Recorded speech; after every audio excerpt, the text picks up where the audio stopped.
जय श्री श्याम दोस्तों। आपके दोस्त का नाम राजेश सिंह परिहार। जैसे कि आप सभी जानते हैं कि हम डेली बेस पे बिटकॉइन, इथेरियम, सिल्वर, गोल्ड और निफ्टी इन सारी चीज़ों का एनालिसिस करते हैं और ये एनालिसिस सिर्फ और सिर्फ एजुकेशनल पर्पस से होता है। इसीलिए डिस्क्लेमर हमेशा याद रखिए, सब्जेक्ट टू मार्केट रिस्क। तो चलिए कल मार्केट में क्या हुआ था ये देख लेते हैं। तो दोस्तों कल की तारीख 12 मई 2026, कल बिटकॉइन का जो पॉइंट दिया था उस पॉइंट से लगभग $1957 की मूवमेंट हुई। इथेरियम का जो पॉइंट दिया था उसमें लगभग $85 की मूवमेंट हुई। सिल्वर में लगभग $4 की मूवमेंट हुई। निफ्टी में लगभग $494 की मूवमेंट हुई और गोल्ड में लगभग $135 की मूवमेंट हुई। अब बात कर लेते हैं आज की। दोस्तों आज 13 मई 2026 दिन की बात करूं तो वेडनेसडे, बिटकॉइन के अंदर 80,590 का पॉइंट निकलता है। इथेरियम के अंदर 2281 का पॉइंट निकलता है। सिल्वर के अंदर 85 का पॉइंट निकलता है। निफ्टी के अंदर 23,436 का पॉइंट निकलता है और गोल्ड के अंदर 4711 का पॉइंट निकलता है। हमेशा की तरह मार्केट जब इस पॉइंट पे आएगा तभी हमारी एंट्री होंगी। मार्केट इस पॉइंट से ऊपर जाएगा तो आप बाय को एग्जीक्यूट कर सकते हो। मार्केट इस पॉइंट से नीचे जाएगा तो आप सेल को प्रेफर कर सकते हो।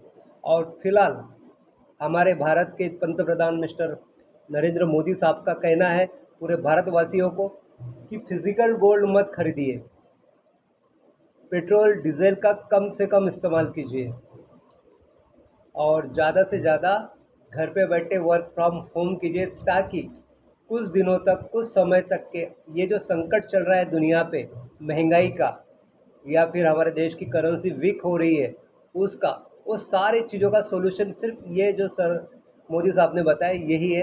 और दोस्तों यहाँ पे हम जो ट्रेडिंग कर रहे हैं ये डिजिटल ट्रेडिंग कर रहे हैं, ऑनलाइन ट्रेडिंग कर रहे हैं और यहाँ पे भी हम सेल को ही प्रेफर कर रहे हैं। तो दोस्तों यहाँ पे सारी चीज़ें आपके समझ में आ रही होंगी। अब बात करते हैं आज जो पॉइंट आपको दिए गए उसके पीछे बेस क्या है। तो सबसे पहला बेस जो है वो है आपका फंडामेंटल।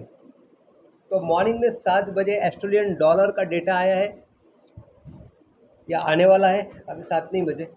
देन उसके बाद में शाम को 6 बजे यूएस डॉलर में कोर पीपीआई का भी डेटा आ रहा है। साथ में कुछ फेड शेयर नॉमिनेशन का वोटिंग भी चल रहा है, बट टेंटेटिव डेट्स या समय अभी फिलहाल नहीं है। लेकिन इसके भी इम्पैक्ट्स मार्केट में आपको बहुत गिरने वाले हैं और बहुत डायरेक्शन का आगे का चेंज होने के चांसेस रखता है। इसलिए मार्केट में एंट्री करते वक्त स्टॉप लॉस लगा के ही एंट्री करें और टेक प्रॉफिट लगा के ही एंट्री करें। देन उसके बाद में बात करते हैं करेंसी स्ट्रेंथ मीटर की। तो यहाँ आप देख पा रहे हो यूएस डॉलर के अंदर लगभग 30% वीक है और 70% स्ट्रॉन्ग है। ये इंडिकेट कर रहा है कि गोल्ड को नीचे जाना है, बट ये समय समय पे चेंज होते रहता है। बात करते हैं सेंटीमेंट की। तो सेंटीमेंट में आप देख पा रहे हो शॉर्ट में 46% दिख रहा है और लॉन्ग में 54% दिख रहा है। ये इंडिकेट कर रहा है कि फ़िलहाल मार्केट सेलिंग को ही प्रेफर कर रहा है, बट ये ज़्यादा डिफरेंट नहीं है। तो एक न्यूट्रल पोजीशन या साइडवेज पोजीशन भी आ सकती है।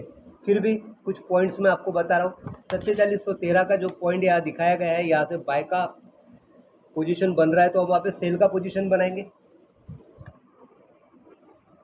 उसके बाद में आप देख रहे हैं यहाँ पे टेक्निकल। तो टेक्निकल में यहाँ पे moving average, simple moving average और एक्सपोनेंशियल मूविंग एवरेज, जहाँ पे 10 to 50 ये मूविंग एवरेज इंडिकेट कर रहे हैं बाई के लिए, और बाकी के जो मूविंग एवरेज है 50 to 200 तक ये इंडिकेट कर रहे हैं सेलिंग के लिए। तो हम एक लॉन्ग पोजीशन ले रहे हैं या फिर इंट्राडे कर रहे हैं तो आप सेल को ही प्रेफर कर सकते हो।